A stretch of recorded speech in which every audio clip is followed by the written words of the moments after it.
जय हिंद दोस्तों, Rakesh science academy में आपका स्वागत है। आज हम बात करेंगे class 10th chapter 2 acid base and salt के इम्पॉर्टेंट क्वेश्चन के बारे में। जैसा कि हमने बता चुके हैं कि चैप्टर फर्स्ट हम ऑलरेडी डिस्कस कर चुके हैं क्लास 10th का। तो आप लोग अगर हमारा फर्स्ट वीडियो नहीं देखे हैं तो जा कर के हमारे चैनल राकेश साइंस एकेडमी पे इसका पार्ट फर्स्ट यानी चैप्टर 1 आप देख सकते हैं। आज हमने जो इम्पोर्टेंट क्वेश्चन लिए हैं चैप्टर 2 के हैं। तो चलिए हम देखते हैं कौन कौन से क्वेश्चन इस चैप्टर से इम्पॉर्टेंट हैं जो बोर्ड में आते हैं और हर बार ये आए हुए हैं। पहला क्वेश्चन जो हमने लिया इस चैप्टर से वह है कैल्शियम सल्फेट का सूत्र। तो कैल्शियम सल्फेट का जो सूत्र है वो CA3PO4 का होल ट्वाइस 2 है। तो आप लोग इसको याद रखेंगे। कोई भी सूत्र लिखने के लिए अगर आपको उसके चार्ज पता हैं तो आप सूत्र को आराम से लिख लोगे। जैसे यहाँ पे Ca दिया गया है तो Ca पे कितना चार्ज होता है तो +2 चार्ज होता है। और जो PO4 है ये 1 में होता है, इसको फास्फेट कहते हैं। तो PO4 पे कितने चार्ज होते हैं -3 चार्ज होते हैं। तो जब आप सूत्र लिखोगे तो जो इसका चार्ज है आपको इसके नीचे लिखना पड़ेगा और इसका चार्ज है जो इसके नीचे लिखना पड़ेगा। जैसे अब हम लिख रहे हैं कि Ca, इसका चार्ज लाइए इसके नीचे लिखिए और इसका चार्ज इसके नीचे लिखिए। तो आप यहाँ पे लिखेंगे PO4 और अगर हम सीधे यहाँ पे चार्ज लिख देंगे तो ये 42 हो जाएगा यानी 42। तो आप क्या करो, इसको बंद कर लो पहले और बंद करने के बाद इसके नीचे 2 लिख लो। ये हो जाएगा कैल्शियम फास्फेट का सूत्र। मान लीजिए कैल्शियम फास्फेट नहीं पूछता है, कुछ और पूछ लिया आपसे, कैल्शियम सल्फेट पूछ लिया। तो सबसे पहले आप चार्ज को याद रखना है। कैल्शियम पे कितने चार्ज होते हैं +2 होते हैं।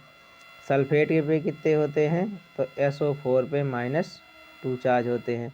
जब दोनों चार्ज बराबर हों तो किसी के नीचे लिखने की आवश्यकता नहीं होती है। तो आप सीधे सीधे लिख सकते हो इसको CaSO4।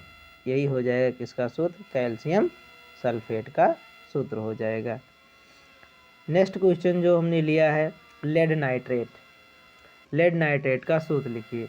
तो लेड नाइट्रेट जो होता है, अब आपको इस पे भी चार्ज याद रखने पड़ेंगे। तो लेड का चार्ज याद कर लीजिए Pb पे कितने चार्ज हैं +2 हैं। नाइट्रेट पे कितने होते हैं NO3 पे -1 चार्ज होते हैं।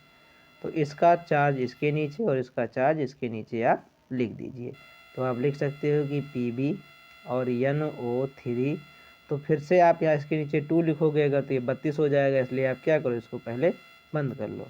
बंद करने के बाद इसके नीचे क्या लिख दो, 2 लिख दो। तो इसी तरीके से आप किसी भी चीज़ का फार्मूला आप लिख सकते हो। तीसरा जो क्वेश्चन हमने लिया है चैप्टर से वो है विरंजक चूर्ण का सूत्र। तो इसका सूत्र है CaOCl2 है। विरंजक चूर्ण का सूत्र क्या है, CaOCl2 है। नेक्स्ट जो है हमने जो क्वेश्चन लिया है वो है शुद्ध जल का pH। शुद्ध जल का pH आप लोग याद रखिएगा, शुद्ध जल का pH कितना होता है 7 होता है। नेक्स्ट क्वेश्चन जो इस चैप्टर का है वो पूछ लेते हैं कि सूचक को आप उदाहरण सहित परिभाषित कीजिए। तो आपको सूचक भी याद रखना है। सूचक क्या होते हैं, किसी चीज़ के एंड पॉइंट को दर्शाते हैं। उदाहरण में आप जैसे फिनाइलिन ले सकते हैं, मिथाइल ऑरेंज ले सकते हैं। तो आप इसको भी याद रखेंगे।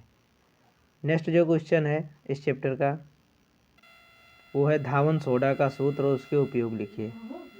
तो धावन सोडा के अगर सूत्र की बात करें तो इसमें होता है Na2CO3 और .10H2O।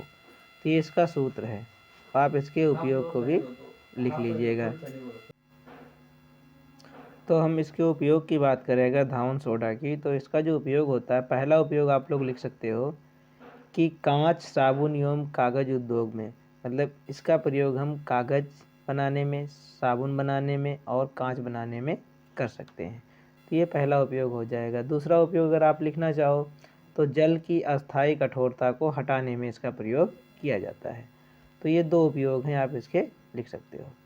नेक्स्ट क्वेश्चन जो है इस चैप्टर का वो है प्लास्टर ऑफ पेरिस बनाने की विधि और सूत्र एवं उपयोग उसके लिखिए।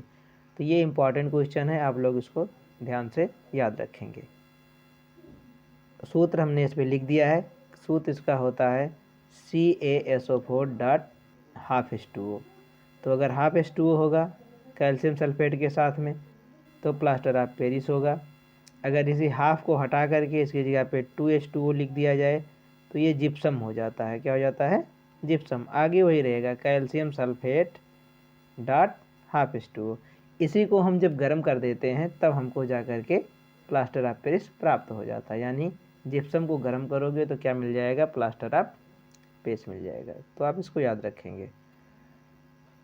नेक्स्ट, प्लास्टर ऑफ पेरिस के आप उपयोग भी जानते हो कि घर में, घर की जो फिनिशिंग होती है उसमें उपयोग होता है। ये मूर्तियाँ बनाने में होता है।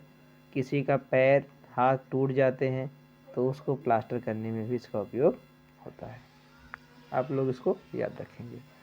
नेक्स्ट है बिरंजक चूर्ण।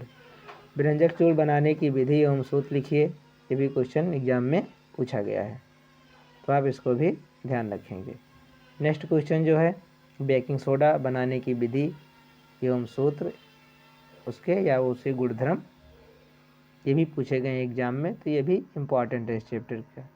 तो बेकिंग सोडा का जो फार्मूला है वो होता है NaHCO3 होता है। तो आप लोग याद रखेंगे इसको।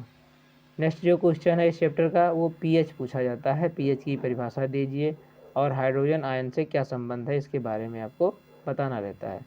तो हमने यहाँ पे लिख दिया है संबंध, और इस पे क्वेश्चन भी पूछे गए हैं एग्जाम में। pH = -log H तो अगर क्वेश्चन में आपको H दिया हो तो आप यहाँ H रख लोगे और pH आप यहाँ से निकाल सकते हो। तो अगर क्वेश्चन में pH दिया है आपको और H पूछ रहा है तो ये फार्मूला आप लगा करके क्वेश्चन को निकाल सकते हो। जैसे क्वेश्चन देखिए, जैसे मान लीजिए क्वेश्चन आ गया, क्वेश्चन में H की वैल्यू दे दिया कि 1 × 10⁻⁻10 है, ये दे दिया क्वेश्चन में। तो क्या करोगे आप?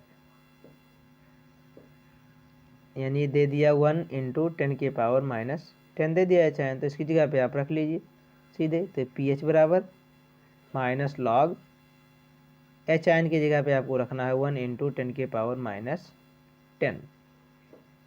ये आप रखने के बाद क्या कर सकते हो, हमने बताया कि अगर कोई वैल्यू आपको इस तरीके से लिखी मिल जाए, log A⁴n, तो आप इसको लिख सकते हो n log A लिख सकते हो। n कहाँ चलाएगा? आगे चलाएगा। तो इसी तरीके से ये वैल्यू लिखी हुई है 1 × 10⁻10। तो ये 10 कहाँ आएगा? आगे आएगा। 1 से आप इसमें मल्टीप्लाई करोगे तो कोई फ़र्क पड़ेगा नहीं, ये तो 10 ही रह जाएगा। तो आप इसको लिख सकते हो जैसे दिया है कि 10⁻10। तो 10⁻10 अगर दिया गया है तो आप, तो जैसा कि बताया हमने 10⁻10 दिया हुआ है, तो आप उसको जब ऐसे लिखोगे, मान लीजिए 10⁻−10 है, तो ये आप देखोगे कि यहाँ पे आगे log है, तो log 10⁻−10 का मतलब है कि log A⁴n है, तो ये आगे वैल्यू आगे आ जाएगी। तो ये साइन के साथ आती है सीधे, तो माइनस लगा हुआ है तो माइनस के साथ आएगी, ये तो हो जाएगा -10 और log 10 हो जाएगा। यहाँ पे 10 भी बचा हुआ है, तो log 10 की वैल्यू कितनी होती है? 1 होती है। तो आप इसको याद रखेंगे, log 10 की वैल्यू कितनी होती है? 1 होती है। और log 1 की वैल्यू कितनी होती है? 0 होती है। तो ये दो वैल्यू आप याद रखिएगा। log 10 बराबर कितना होता है? 1। और अगर log 1 की वैल्यू की बात करें तो ये होता है 0। बाकी दो वैल्यू हमने यहाँ पे मेंशन की हुई है, log 2 और log 3। ये वैल्यू आप याद रखेंगे तो आप आराम से क्वेश्चन को log वाले कर ले जाएंगे। जैसे log 2 की वैल्यू लिखा हुआ है यहाँ पे कि 0.301 है और log 3 की वैल्यू है 0.477। तो मान लीजिए आपसे पूछ लिया log 5 की वैल्यू, तो आपको कुछ नहीं करना है, इस log 2 को log 3 को जोड़ लीजिएगा, log 5 बन जाएगा। log 6 पूछ लेते हैं तो log 3 को 2 बार जोड़ लीजिए, log 6 बन जाएगा। 4 पूछ लेते हैं तो 2 को 2 बार ऐड कर लोगे आप। तो इसलिए आप इन दोनों की वैल्यू अगर याद रखते हैं तो इसके साथ साथ आप कई चीज़ों की वैल्यू निकाल सकते हैं। और log के कुछ फार्मूले हैं यहाँ पे लिखे हुए हैं। जैसे यहाँ पे लिखा गया है कि log अगर a b के फॉर्म में कोई चीज़ दिया हो, ए बी का मतलब होता है जैसे वैल्यू आपको दे दिया जाए क्वेश्चन में कि 2 गुणे 10 के पावर -5 दे दिया जाए, तो इसको आप ए मान लीजिए, इसको बी मान लीजिए, और आगे लॉग। तो लॉग ए बी को कैसे लिख सकते हो आप? लिख सकते हो लॉग ए माइनस लॉग बी लिख सकते हो इसको। आप क्या लिख सकते हो यहाँ पे आप लिख सकते हो कि लॉग ए माइनस लॉग बी लिख सकते हो। अगर कोई चीज़ इस तरीके से नहीं दिया है, आपको क्वेश्चन में दिया हो यहाँ पे कि लॉग ए अपान बी के फॉर्म में कोई चीज़ दिया हो, तो आप इसको लिख सकते हो लॉग ए, ये ऊपर जाएगा बी, तो ये हो जाएगा माइनस लॉग बी हो जाएगा। और अगर आपको क्वेश्चन में एच आयन दिया है तो आप यहाँ से पी एच निकाल सकते हो। और अगर मान लीजिए पी एच ही दे दिया, पूछा एच आयन, तो कुछ नहीं करना है, सीधे 10 के पावर वो वैल्यू आपको पुट कर देनी है।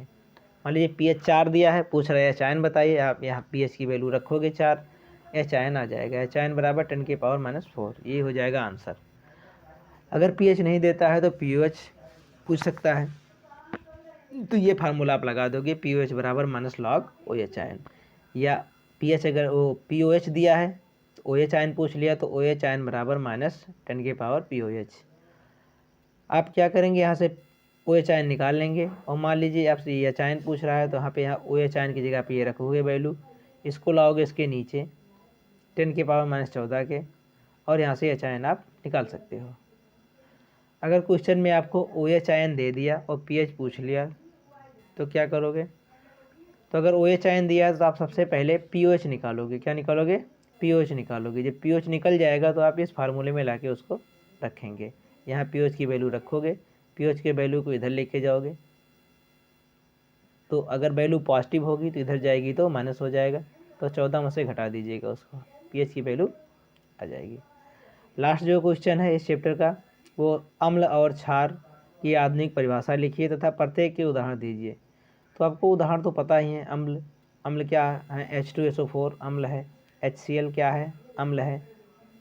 बेस में पूछ लिया जाए तो NaOH है, क्या है ये? बेस है। KOH क्या है? ये बेस है। जिसमें OH लग जाता है वो बेस होता है, जिसमें H आ गया है तो क्या है? एसिड है।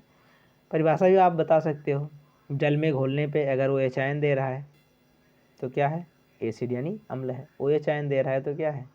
बेस है। तो आप इन सारे क्वेश्चन को देख लेंगे, कॉपी में चाहे तो आप नोट कर सकते हैं इसको, नहीं तो इसका स्क्रीनशॉट ले लीजिए, और आपको इन्हीं सारे क्वेश्चन को तैयार करना है। ये क्वेश्चन बोर्ड के लिए इम्पॉर्टेंट है। इसके अलावा चैप्टर 2 में से कोई भी क्वेश्चन नहीं आएगा। और अगर ये वीडियो आपको अच्छी लगी हो तो आप हमारे चैनल को सब्सक्राइब करिए, लाइक करिए, कमेंट में बताइए ये वीडियो कैसी लगी, और अपने दोस्तों को शेयर करिए। अगर आप नेक्स्ट चैप्टर का वीडियो चाहते हैं तो कमेंट में ज़रूर बताइए। धन्यवाद।